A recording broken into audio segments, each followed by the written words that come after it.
So up to now, we have seen sequence alignment, database searches, and how to compute the significance of these database searches alignments. Now today we are going to start a new topic, which is suffix trees and suffix arrays, which are specialized data structures which allow for fast search of small patterns in a database. So this is, it can be considered a pattern search topic. In the context of this course, as an introduction, I'm going to show you the suffix trees we are going to see allow for search for exact occurrence of words in a database. And what is remarkable about suffix trees is that their search performance. Imagine, and suffix trees are not special to bioinformatics. It can be used for other domains, text searching as well, for example, as an online index to a book, and as to an online book, for example. You know, in many books, printed books, at the end there is this index section, in which if you're looking for a certain keyword in the book, this is what you do. Okay, you go to the index. You search for your keyword, which is alphabetically listed, and you find your keyword, and it shows you at on which pages this keyword occurs. Okay, so this is something that is needed. It has many applications. Okay, most of the time when you're reading a book, you probably want to do, okay, does this book have this topic or this keyword? Does this book talk about this keyword at all? So you do a keyword. If you have a searchable online PDF of your book, you can just hit Ctrl F and write in this keyword, and you can browse through the document by doing this keyword search. But most of the time, these printed books, they have, the index is fixed. Sometimes you get real disappointed if you cannot find the keyword you're looking for in the index. If it's not included in the index, then you have no chance. But you need to skim through the book whether it's there or not. It doesn't mean the fact that it's not included in the index most of the time does not mean that the word does not occur. Okay, it may still occur, but they choose the index because they cannot put all the words in an index because it would be a very large index. So they just choose certain important. The authors choose certain keywords that they think important and put them to the index. Now, suffix trees are going to help us to do this automatically by using this data structure. Imagine we have a very large book of, for example, 1 million words, okay, or 10 million words. We have a book which contains 10 million words. And your goal is to find out whether a certain word certain keyword occurs in this book or not.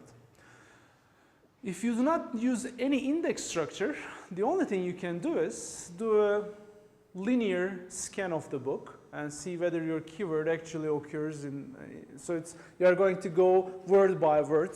So you need to go over all these 10 million words and see whether your keyword is one of them. And imagine if you want to do this search many times. Doing this search every time, looking at these 10 million words is going to be very time consuming. And in the theoretical complexity, so if imagine our database or our book is of length m, and this m can be a very large thing like 10 million, and the keyword we are searching, which is of length n, can be as short as like just 10 letters, okay? So this is 10 letters, this is 10 million letters, or let's make it 100 million letters, okay? Our database or our sequence, you may consider it also as a biological sequence, contains 100 million letters, and our keyword is only 10 letters long. And if you're going to do the search of whether this n exists in this 10 million or not, usually the complexity is on the order of m times, it may be, depends on what kind of an algorithm you are going to implement, but the linear scan algorithms will not avoid this m, Sometimes it may be m times n, because what will happen is that you are going to start from the first position. If you have a mismatch, you are going to start from the second position. So it's like this. Imagine I have a letter A, C, G, T, A, T, T, A, C, okay? And imagine you're looking for occurrence of ACT, whether ACT occurs in this sequence or not, okay? What you're going to do is you're going to first start from the beginning position.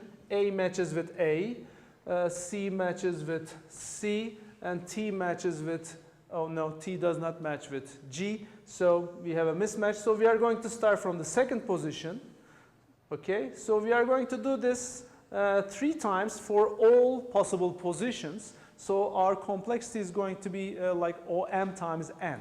We are going to do this many computations. We are going to start from every possible position of the sequence, which is M, and we may, in the worst case, go to until the end of this. Actually, the exact value on the average may be N over 2, but we drop the constants in this big O notation, so our complexity becomes M times N.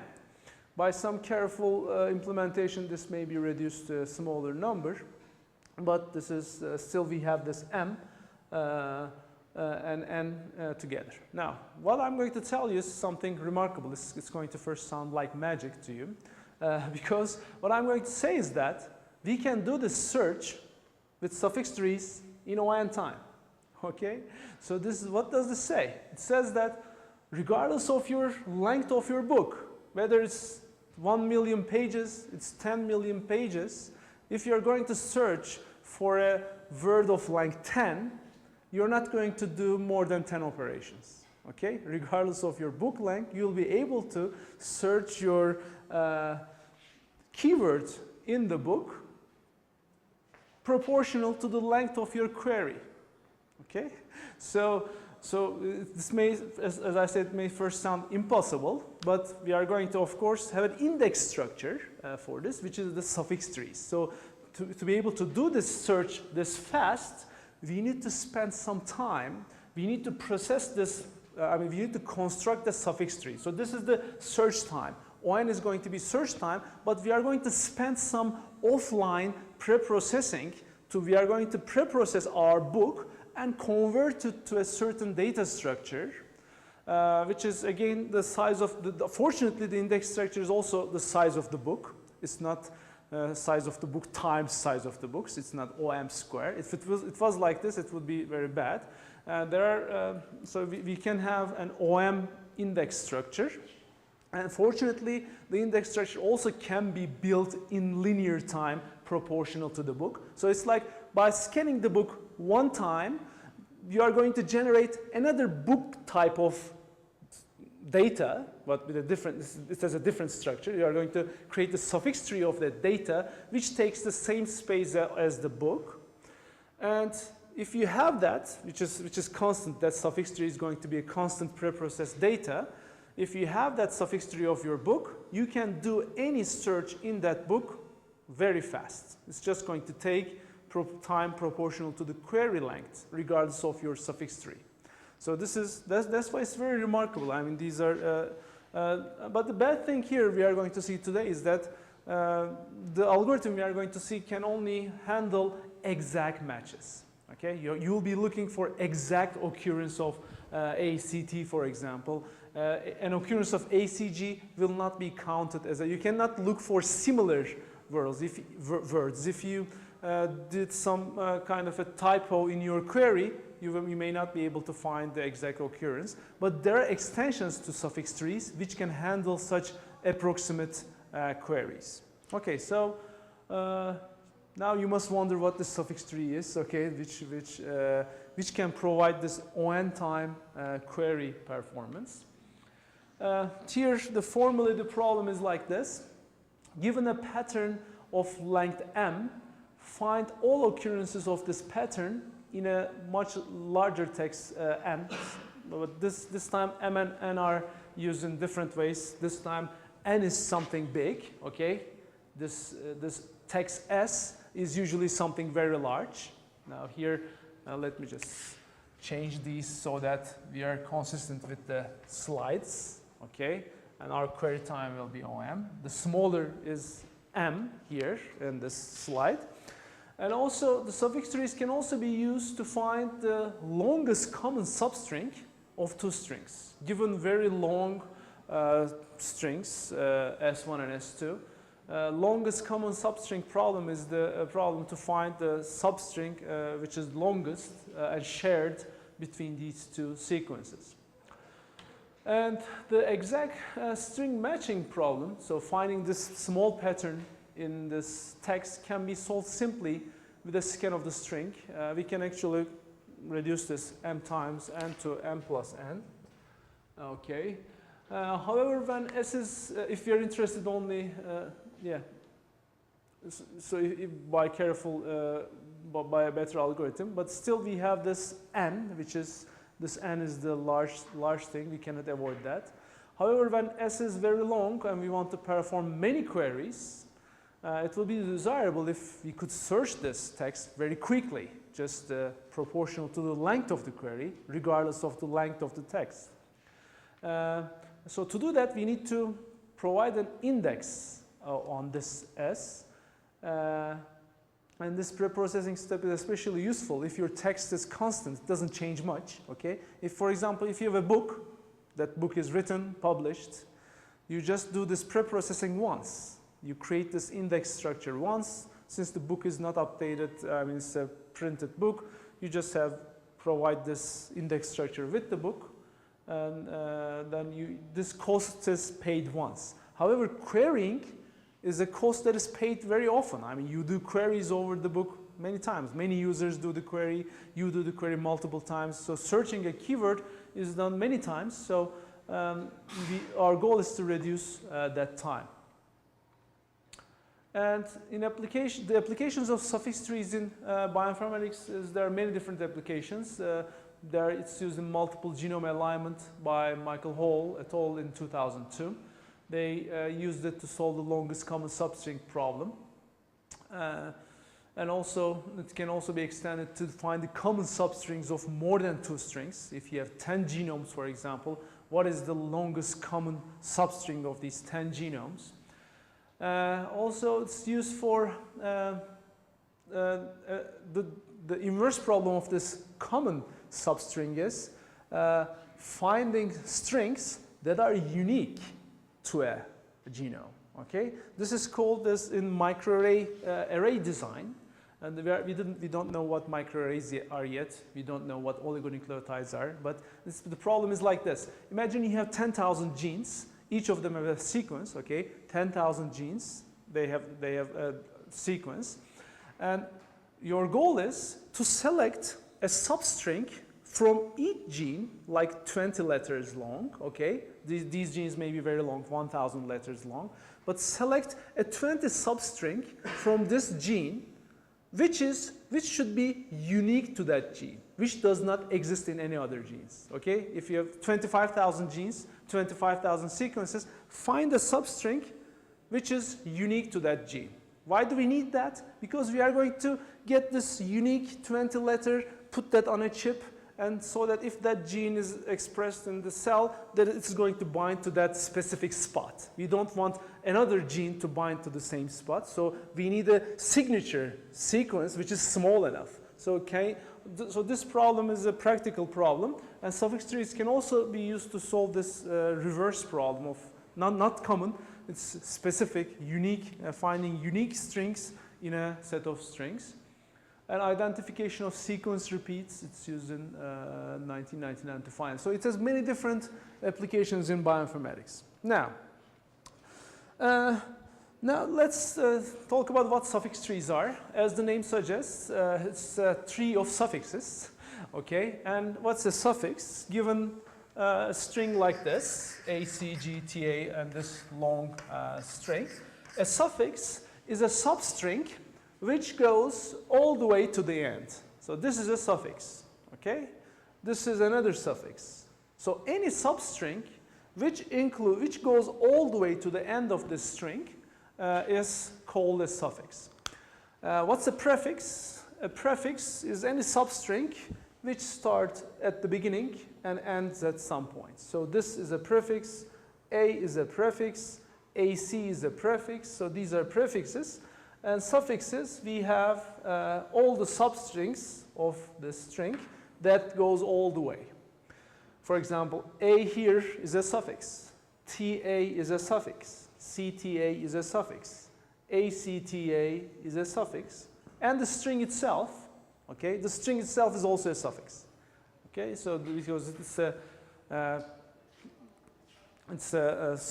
substring, it's a string itself that goes all the way to the end. So if we have a string of length 8, like this one, A, B, C, D, E, F, G, H, we can write 8 different suffixes for this string. And in the tree, we are going to organize these suffixes in a tree structure. Again, it's a discrete structure in computer science. I assume everybody has taken a data structure course and know what a tree is. So it has a root, and it has intermediate nodes, and it has leaves, okay? So what I have drawn here is a binary tree in which every node has 2 children. But suffix trees are not necessarily binary trees. They are n-ary trees. They can have more than 2 children. And nodes that do not have any children, these are called leaves. Okay, we have leaves. And we are going to, a suffix tree for a string is going to be such a tree with the suffixes represented at the leaves. Okay, we are going to have suffixes at the leaves. And if you have a tree with n leaves, how many nodes does that tree have?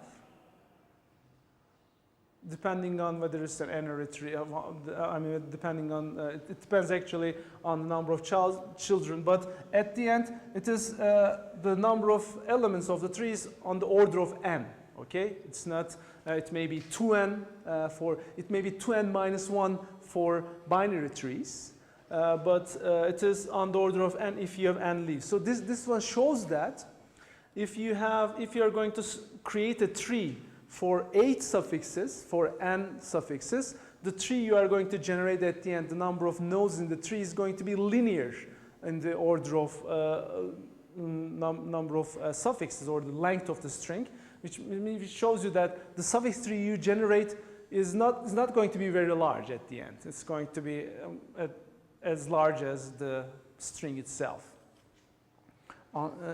asymptotically. There may be some constants that the suffix tree may be larger, but with a constant factor. It's going to be larger with a constant factor. It's not going to be n squared. Now, we have 8 suffixes for such a string, and we are going to store these suffixes in a suffix tree, and it can be generated in ON time. There are algorithms to generate the suffix tree in ON time. But the algorithm that we are going to see in this course is going to be the basic algorithm, which takes ON square time. It's a simpler to describe algorithm.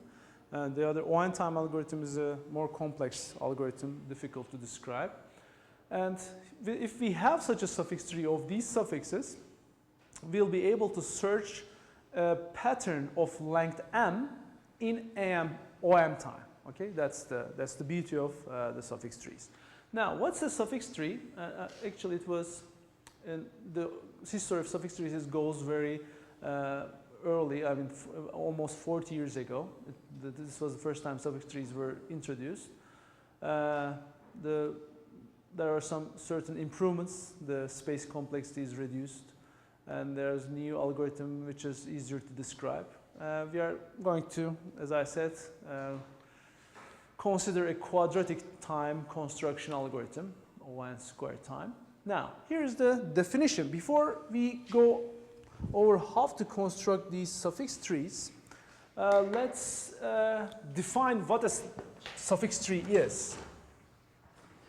What are the constraints? What makes a certain tree a suffix tree? So if we have a string of length n over a fixed alphabet, okay, now a suffix tree for S is a tree with n leaves. As I said, all the suffixes are going to be represented at the leaves, and we are not going to have some extra leaves. So every suffix is going to be individually represented in a leaf node. And it has the following properties. So every internal node other than the root has at least 2 children. Okay, any internal node, not leaf, for example, this would be a suffix tree because every internal node has at least 2 children here. This is a leaf, and the root also has 3 children. So an internal node cannot be, this will not be a suffix tree. Okay, for example, this is not a suffix tree because it violates the first condition. This internal node here has just one child. So it's not a suffix tree. If you have an internal node like this, it has to have at least 2 children. And every edge here, we are going to have labels on this tree. We are going to have labels on the edges, okay? And every edge is labeled with a non-empty substring of S, not necessarily suffix, okay? This just says substring. So every edge, we are going to have a label on the edges, which are going to be the substrings of the string S. We are going to see what they're not just letters, they are going to be substrings. They are going to be, for example, if we have this again, A, C, G, T, A, C, C, G, A. This can be, for example, an edge label. GTA can be an edge label. It has to be, each edge should have a non-empty label. And the edges leaving a given node have labels starting with different letters. Okay, this is a very important property which is required to guarantee OM query time. So in other words, when we are querying the query word from an internal node or from the root node, we are going to know which path to follow based on this first letter. This first letter has to be different in every outgoing edge, which is going to tell us which edge to follow. We cannot have 2 edge labels that start with the same letter. They should start with different letters. The edges leaving a given node, they have labels. So the edges leaving this node, the labels of these edges should start with different letters. Okay, the other parts may be similar, but they should start with different letters. And if we concatenate from the root node, so since this is a tree, there's a unique path from the root to any leaf node. Okay? So there's a unique path, since this is a tree, there's a unique path from this root node to any, to a given leaf node, there's a unique path. If you concatenate the edge labels on the path to this leaf node, it's going to read out the suffix, the whole suffix. Okay? The suffix is going to be constructed by concatenating the edge labels that leads through the suffixes. And we are going to denote the ith suffix by SI. Okay? So the first suffix is the string itself. So suffix 1 is the whole string itself. Now here's an example. Okay. Here's the suffix tree for XAB, XAC.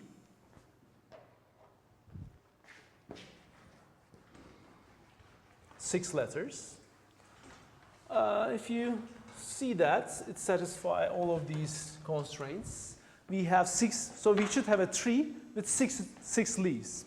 There are 6 leaves, they are numbered by these numbers. So this is the first suffix, which is XAB, XAC. If I concatenate the edge labels, this is the path that leads to this leaf node. And if you concatenate these edges, it is XA, B, XA, C. And this is the fourth suffix, XA, C. XAC is the fourth suffix. BXAC is the third suffix. C is the last and sixth suffix. And AC is the fifth suffix, and ABXAC is the second suffix. So, and we check the letters leaving out a note. Starts with X, starts with A, C, B, different letters. This one also starts with C, B, different letters, C, B, different letters. So, and every internal note has at least 2 children. We only have 2 internal nodes. These are the internal nodes. They have at least 2 children. So it satisfies all the properties of the suffix trees. So it's a suffix tree. Okay. Now, if we are given a suffix tree like this, here's how we search a pattern. Given, for example, if you want to search whether ABA occurs in this or not, okay? Does this XAB, XAC contain the keyword ABA? Okay, since it's a very small string, you can immediately see it doesn't contain, but imagine it was a very large 1,000 length DNA sequence. If I told you whether a certain pattern exists in this 1,000 sequence, I mean, it would be very difficult to do it manually, okay? Your eyes would get tired when you're doing that, I mean. But for this example, we can easily see ABA does not exist, but here's how we search. Okay, since, okay, actually, before I say how we search, actually, I'm going ahead of myself here. I should say a very important property of patterns in a string. So, since we have all the suffixes, imagine we have a string, and our pattern occurs somewhere here. Okay? Now, any pattern, if it occurs in the substring, it has to have a certain property. What is that? If this pattern occurs in this string, it has to be a prefix of a suffix.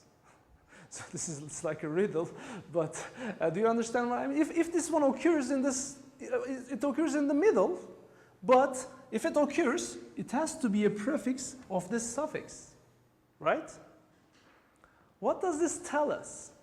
If the suffix is represented in the tree, it means that the path from the root to that suffix has to start with this keyword. So any keyword that occurs in the string, we should be able to search it starting from the root and by taking only m time steps. The length of the pattern, we can understand whether it exists or not. All we need to do is just starting from this root, search for a path that is going to have ABA, okay? If there's a starting, we don't need to go to the intermediate nodes. We can start at the root. We can start at the root because of this property. If there's any pattern that exists in this long string, it has to be a prefix of some suffix. It may occur different times. It may occur twice, 3 times, for example. Again, for example, if it also occurs here, then it's prefix of this suffix. And don't forget that all the suffixes here are represented by a path from the root to that leaf node. So by searching from the root node, starting from the root node, we can search our query word. All we need to do is search for first, is there any edge that starts with A? Okay, we go here. Oh yeah, we should follow this path. If ABA actually occurred in this pattern, it should have followed this path, okay? This is A. Now I'm looking for BA. Is there any edge that starts with B? Yeah, there's an edge that starts with B. Oops, but the following letter in that edge is X, which does not match with this one. So I can say that I cannot follow a path that has ABA as the prefix, okay? ABX exists, but ABA does not exist. And I found this non-existence by using only 3 steps, okay? Which is the letter, no matter how long your string is, you just starting from the root, doing these 3 steps, you found your pattern, whether it exists or not. Yes? But you can't find XAB from this tree. Can you find? XAB, yeah, we can actually find XAB. So there's XA, this edge, which starts with XA, and B, this one starts with B, and our pattern ended. So so our pattern search can end at the middle of an edge label. Okay, it doesn't have to include the whole edge label, but we were able to track XAB until the middle of this edge. So XAB exists on this path like this. Now, there's a question that may be bothering you there on the slide. Does a suffix tree always exist?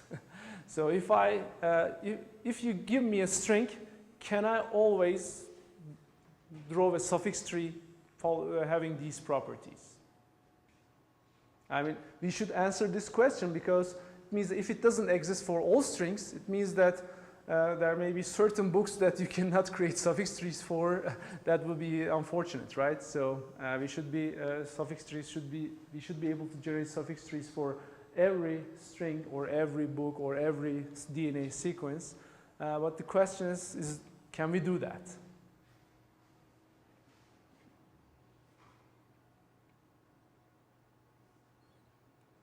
I mean, the answer should be yes, right? I mean, because since it's applied to so many different problems, but not without a slight modification.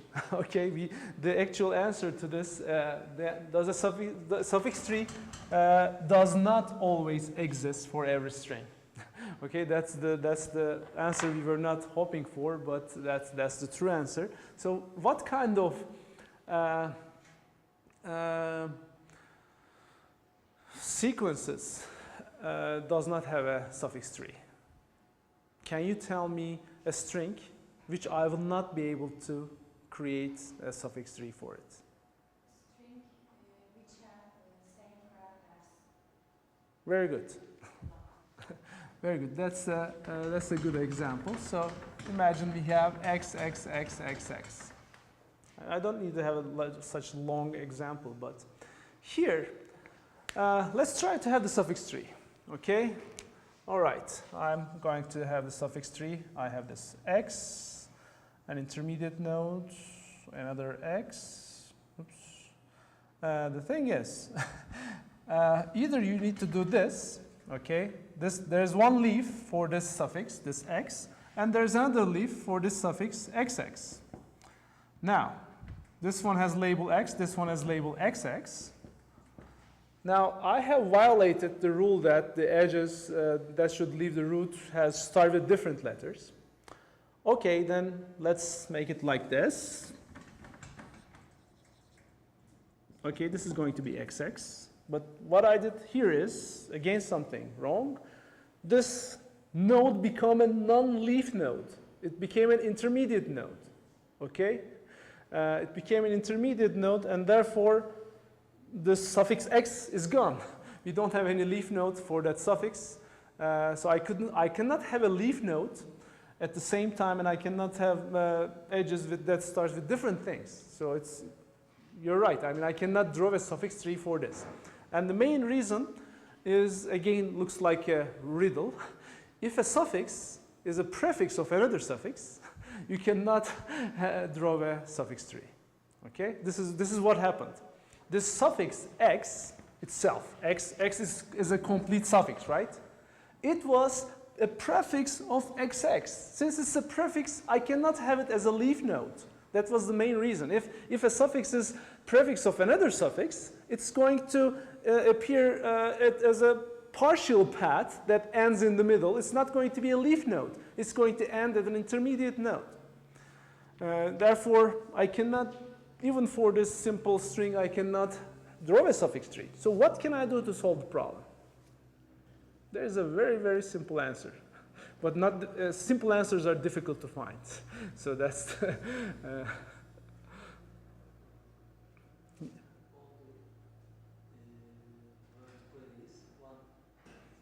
Oh, that's a very bad, it's a very too much restriction. So we can, he says that we only allow queries of length 1 only. That's a too much restriction. We don't want to do that. So the solution is like this. It's actually here, okay? How can I make this one, this intermediate node, a leaf node, okay? I mean, this x, this suffix, I want this suffix to be a leaf node. That how can you do that? Actually, the solution is, if I had something here, which would, as a leaf node, and which would indicate the suffix x, but I should have an empty string here, right?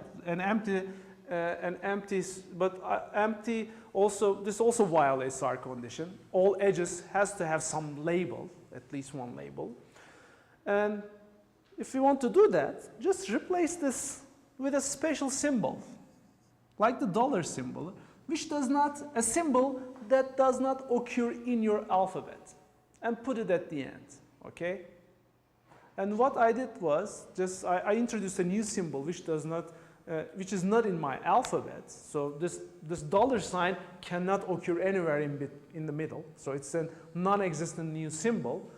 But it's a symbol. I extended my alphabet with this. And what I did was, by adding this x dollar became a path that shows this suffix itself. And this dollar is going to be a suffix itself. By adding this dollar at the end, which you make sure it doesn't exist anywhere in the string, you made sure no suffix can be a prefix of another suffix. Because every suffix is going to end with a dollar, so they can never be a prefix. Okay, so this is the trick we do. By adding this dollar sign at the end, we can have suffix trees for all the, this is going to be x dollar here. If we are going to have a suffix tree for this XX dollar, the suffix tree looks like this. Okay, so I'm going to stop here and we are going to continue next week how we construct these suffix, given a string, how do we construct the suffix tree step by step, the quadratic running time algorithm. Yes? Yes, that's a good question. The question is there a unique suffix tree for a given suffix? And the answer is yes. With the construction algorithm we have, we are going to have a unique suffix tree for each string.